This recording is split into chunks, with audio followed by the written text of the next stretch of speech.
बिस्मिल्लाहिर्रहमानिर्रहीम। अस्सलाम वालेकुम। Now we will discuss simple staining. Simple staining की दो टाइप्स होती हैं, एसिडिक स्टेनिंग और बेसिक स्टेनिंग। और आपके पास सिंपल स्टेनिंग का पर्पस होता है कि बैक्टीरियल सेल्स की मॉर्फोलॉजी को फाइंड आउट कर सकें, उसकी अरेंजमेंट को फाइंड आउट कर सकें। तो ये फर्दर बहुत हेल्प करती है उस माइक्रो ऑर्गेनिज्म को आइडेंटिफाई करने में। तो मॉर्फोलॉजी में आता है आपके पास शेप किस तरह की है, आइदर वो कोकाई शेप है, वो बेसिलस शेप है आपके पास, वो स्पाइरलम शेप है आपके पास। और उसकी अरेंजमेंट में आपके पास आता है कि वो सिंगल हैं, वो चेन की फॉर्म में आपके पास प्रेजेंट है या क्लस्टर्स की फॉर्म में आपके पास प्रेजेंट है। डिफरेंट शेप्स होती हैं बैक्टीरिया की, कोकाई शेप हो सकते हैं, विब्रियो शेप हो सकते हैं आपके पास, स्पाइरलम शेप हो सकते हैं, बेसिलस रोड शेप आपके पास बैक्टीरिया हो सकते हैं। डिफरेंट शेप्स होती हैं बैक्टीरिया की। जो बैक्टीरिया होता है ना, उसके सरफेस के ऊपर बच्चे नेगेटिव चार्ज होता है कि उसकी सेल वॉल में कुछ ऐसे कंपाउंड्स प्रेजेंट होते हैं, फॉर एग्जांपल फॉस्फेट हो गया और कार्बोक्सिल ग्रुप हो गया, जिसकी वजह से जो बैक्टीरिया होता है उसकी सरफेस पे नेगेटिव चार्ज होता है। और हम जो स्टेनिंग इस्तेमाल कर रहे हैं वो है नेगेटिव स्टेनिंग।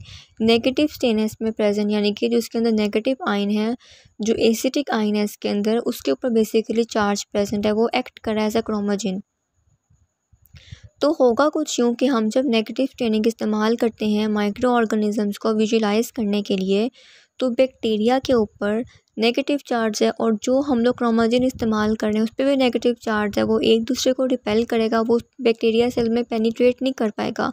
तो इसकी वजह से बैक्टीरिया हम लोगों को कलरलेस अनस्टेन्ड नज़र आएंगे, लेकिन जो बैकग्राउंड होगा आपके पास वो आपको कलर्ड नज़र आएगा। तो इस कलर्ड बैकग्राउंड पे आप लोग अनस्टेन्ड सेल को बहुत आसानी से विजुलाइज कर सकते हैं। सबसे इम्पॉर्टेंट चीज़ आपके पास ये होती है कि हम लोग इसमें हीट फिक्सेशन नहीं कर रहे होते हैं। हम जब हीट फिक्सेशन नहीं करेंगे नेगेटिव स्टेनिंग में, तो जो बैक्टीरियल सेल्स होंगे आपके पास, जो कि माइक्रो ऑर्गेनिजम्स होंगे, उनकी शेप डिस्टॉर्ट नहीं होगी हीट की वजह से या किसी और केमिकल की वजह से। उनकी जो शेप होगी वो आप लोगों को एज इट इज़ नजर आएगी, जो उसकी नेचुरल होगी। और हम लोग उन मोस्टली माइक्रो ऑर्गेनिजम्स को इस ज़रिए स्टेन करते हैं नेगेटिव स्टेनिंग के ज़रिए, जिनको बाकी स्टेनिंग बेसिक स्टेनिंग के ज़रिए करना मुश्किल होता है। फॉर एग्जांपल स्पाइरलम का नेचर ऐसा होता है आपके पास कि वो मुश्किल होता है आप उसको बेसिक स्टेनिंग से विजुलाइज कर सकें। तो ऐसे माइक्रो ऑर्गेनिजम्स के लिए हम लोग इस्तेमाल करते हैं नेगेटिव स्टेनिंग को। चूँकि इसमें हम लोग हीट फिक्सेशन नहीं कर रहे होते, तो माइक्रो ऑर्गेनिज्म का जो बैक्टीरिया है आपके पास वो किल नहीं होगा। तो हम लोगों को स्लाइड को बहुत केयरफुली हैंडल करना पड़ेगा। तो उसका प्रोसीजर आपके पास क्या, आप एक स्लाइड लें, आप उसको डिग्रीस करें स्लाइड को।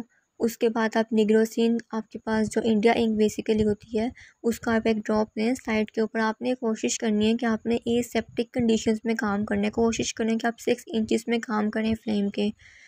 वरना अगर आप इन चीज़ों का ख्याल नहीं रखेंगे तो आपके स्लाइड पे कंटेमिनेशन भी साथ आ जाएगी, जिसकी वजह से आपको रिज़ल्ट सही तरीके से नज़र नहीं आएंगे। आप जिस चीज़ को देखना चाह रहे होंगे आप लोग वो चीज़ देख ही नहीं पाएंगे। आप लोग जब निग्रोसिन का ड्रॉप लें, आप लोग उसके ऊपर बैक्टीरिया को ट्रांसफ़र करें। उसके बाद एक स्लाइड लें, उस स्लाइड को 45 डिग्री के एंगल पे रखें और उस ड्रॉप के ऊपर रखकर उसको थोड़ा सा पीछे की तरफ करें। वो इवनली सेपरेट करेगा और फिर देन उसका आगे की तरफ मूव करके आप एक थिन स्मीयर को प्रिपेयर कर लें। उसके बाद आप जब थिन स्मीयर बन जाएगा उसको एयर ड्राई कीजिए, उसके ऊपर ऑयल का ड्रॉप डालिए और फिर उसको आप माइक्रोस्कोप के थ्रू देख लीजिए।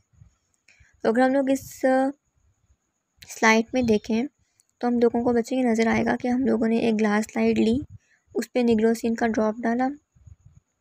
सेकंड पे आप देखें उस ड्रॉप के ऊपर आपने एक सेकंड स्लाइड को प्लेस करना, बिल्कुल थोड़ा सा माइनर तो उसको पीछे की तरफ लेकर जाना है। इससे ये होगा कि आपके पास वो ड्रॉप इवनली सेपरेट कर जाएगा। देन आपने उसी स्लाइड को आगे की तरफ मूव करना है और आपके पास एक थिन स्मीयर बन जाएगा। और फिर आपने उसमें ऑयल का ड्रॉप डाल के उसको एग्जामिन करना है। अगर आप देखें नेक्स्ट स्लाइड में हम लोग ये देखते हैं कि हम लोगों को कुछ इस तरीके से माइक्रो ऑर्गेनिजम्स नज़र आते हुए दिखाई देंगे कि आपके पास बैकग्राउंड कलर्ड होगा और आपके पास कलरलेस माइक्रो ऑर्गेनिज्म आपको नज़र आएंगे एक कंट्रास्ट बैकग्राउंड के ऊपर। तो आप लोग देख सकते हैं कि आपको ये बेसिलस मतलब रोड शेप्ड माइक्रो ऑर्गेनिज्म नज़र आ रहे हैं और इससे हम लोग उसकी मॉर्फोलॉजी को फाइंड आउट कर सकते हैं। जज़ाकल्लाह खैर। नेक्स्ट हम लोग डिस्कस करेंगे कैप्सूलर स्टेनिंग क्या होती है, एंडोस्पोर स्टेनिंग आपके पास क्या होती है, ग्राम स्टेनिंग आपके पास क्या होती है। स्टेनिंग के लेक्चर्स ख़त्म होने के बाद इंशाल्लाह हम लोग बैक्टीरिया के स्ट्रक्चर पर डिस्कशन करेंगे। Next topic is basic staining. Basic staining में जो क्रोमोजन होगा आपके पास वो कैटाइन होता है, पॉजिटिव आयन होता है आपके पास। बैक्टीरिया की सरफेस पे as we know negative charge होता है because of the presence of phosphate और कार्बोक्सिल ग्रुप, और उसके न्यूक्लिक एसिड पे भी नेगेटिव चार्ज होता है। तो इस नेगेटिव चार्ज से उस पॉजिटिव क्रोमोजन की बाइंडिंग बहुत अच्छी होगी और इस वजह से जो बैक्टीरियल सेल्स होंगे आपके पास वो आप लोगों को कलर्ड नज़र आएंगे, स्टेन्ड नज़र आएंगे आप लोगों को। पर्पस बिल्कुल सेम है जो हम लोगों ने पढ़ा था सिंपल स्टेनिंग में, कि हम लोग इससे फाइंड आउट कर सकते हैं बैक्टीरियल सेल्स की मॉर्फोलॉजी को, उनके अरेंजमेंट को। और हम लोग पर एग्जांपल्स आती हैं methylene blue, crystal violet and carbol fuchsin. सबसे पहला काम बच्चा आपके पास होता है प्रोसीजर में कि आप लोगों ने स्लाइड को डिग्रीज करना है। इस पर्पस के लिए आपने क्या करना है, स्लाइड को पिक करें, उसको पकड़ें और उसको फ्लेम से 2-3 दफ़ा पास कर दें। तो जो ऑयल ड्रॉपलेट्स मौजूद होंगे स्लाइड के ऊपर वो रिमूव हो जाएंगे। हम जब ये रिमूव नहीं ना करते तो बाज़ औक़ात क्या होता है कि हम लोग जब इसको माइक्रोस्कोप में देख रहे होते हैं ना, तो हम लोगों को बैक्टीरियल सेल्स मूव करते हुए दिखाई देते हैं because of the oil droplets. तो हम लोग गलत प्रिडिक्ट कर सकते हैं, हालांकि बैक्टीरियल सेल किल हो जाते हैं लेकिन हम लोगों को नज़र आता है कि वो मूव कर रहे हैं, तो वो गलत आपको रिजल्ट देते हैं। तो स्लाइड को डिग्रीज करना बहुत ज़रूरी है। देन आप एक लूप लें, उसको स्टरलाइज करें और फिर उसकी मदद से वाटर ड्रॉप को प्लेस कर दें स्लाइड के ऊपर। देन आपने अगेन लूप को स्टरलाइज करना, और बेस्ट वे होता है कि ये देखने के लिए कि लूप स्टरलाइज हो गया, वो आपके पास रेड हॉट हो जाएगा। लेकिन आपने उस रेड हॉट से पिक नहीं करना कल्चर को, ऊपर जो बैक्टीरिया आप पिक करोगे वो किल हो जाएंगे उसी टाइम। आपने 5 से 10 सेकेंड्स बच्चे वेट करना है और फिर आपने इस कल्चर को पिक करना है और फिर आपने इसको वाटर ड्रॉप में मिक्स करना है और सर्कुलर फैशन में एक थिक स्मीयर को प्रिपेयर कर लेना है। नेक्स्ट आपने एयर ड्राई करना है। उसके बाद आपने हीट फिक्सेशन करनी है। हीट फिक्सेशन से बच्चे ये होगा कि बैक्टीरिया किल भी हो जाएंगे और स्लाइड के साथ एडहियर भी कर जाएंगे। समटाइम्स बच्चे क्या करते हैं, बच्चे एयर ड्राई करना भूल जाते हैं, वो डायरेक्ट हीट फिक्सेशन करते हैं। इससे क्या होता है कि जो वाटर होगा आपके पास वो बॉईल करेगा और आपके सेल बर्स्ट कर जाएंगे। तो एयर ड्राई करना बहुत ज़रूरी है।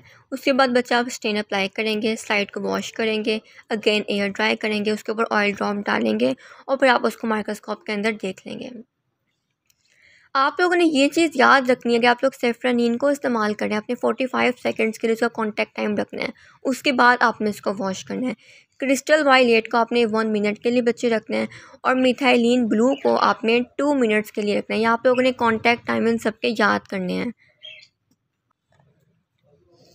अगर आप लोग नेक्स्ट डायग्राम में देखें तो आप लोग देख सकते हैं कि हम लोग उसकी अरेंजमेंट को भी फाइंड आउट कर रहे हैं कि हमारे पास वो स्टिफेलाकोकाई है, मतलब क्लस्टर्स की फॉर्म में है, स्ट्रेप्टोकोकाई है, चेन की फॉर्म में है, डिप्लोकोकाई है, डबल है आपके पास या सिंगल है आपके पास। ये इसकी अरेंजमेंट आ जाएगी और मॉर्फोलॉजी आ जाएगी कि कोकाई शेप में हमारे पास। नेक्स्ट आप लोग देखें कि हम लोगों ने नेगेटिवली स्टेन्ड स्पाइरलम किया हुआ है, मतलब नेगेटिव स्टेनिंग के थ्रू स्पाइरलम को देखा है। तो ये आपके पास बैकग्राउंड कलर्ड होगा और आपके पास जो आपका स्पाइरलम नज़र आएगा वो आप लोगों को अनस्टेन्ड नज़र आएगा। और नेक्स्ट आप लोग बच्चे देखें, ये भी नेगेटिव स्टेनिंग की एग्जांपल है।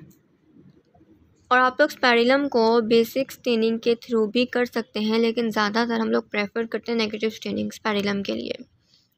और आप लोग देख सकते हैं नेक्स्ट स्लाइड में कि आप लोग किस तरीके से उसके अरेंजमेंट को फाइंड आउट कर सकते हैं कि फर्स्ट स्लाइड में वो कोकाई शेप में है और चेन भी है और क्लस्टर्स भी हैं, और नेक्स्ट में आपके पास वो रॉड शेप में प्रेजेंट है। डेट्स ऑल बच्चे, इस हम लोग सीरीज़ में डिस्कस करेंगे, स्टेनिंग के बाद डिस्कस करेंगे